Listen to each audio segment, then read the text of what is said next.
President now coming out of the plane there at Fort Myers in Florida, the beginning of his second visit to that affected area with the First Lady by his side there.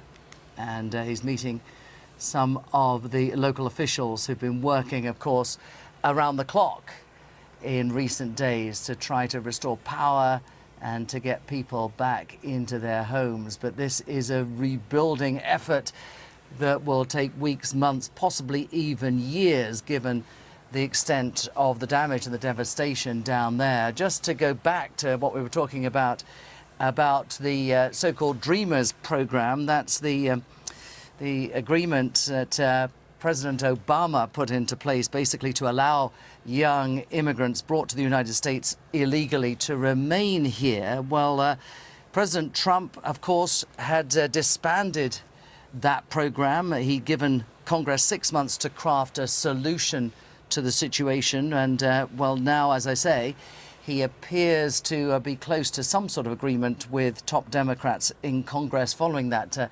dinner that I was talking about at the White House last night. They apparently have agreed to work on a plan that would prevent those dreamers from being deported.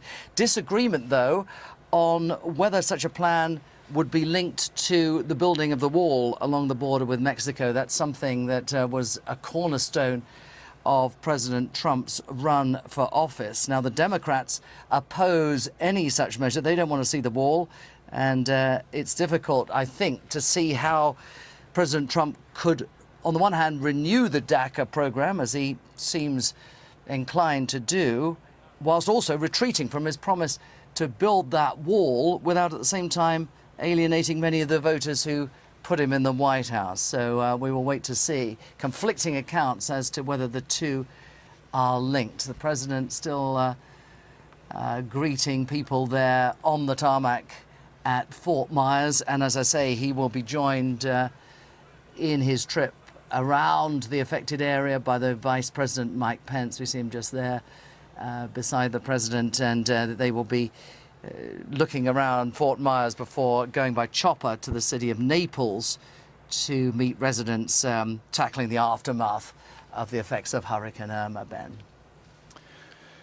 All right, David, thank you very much indeed. David Willis there, our Washington correspondent, just talking us through that visit by President Trump to Florida to see for himself some of the devastation caused by Hurricane Irma.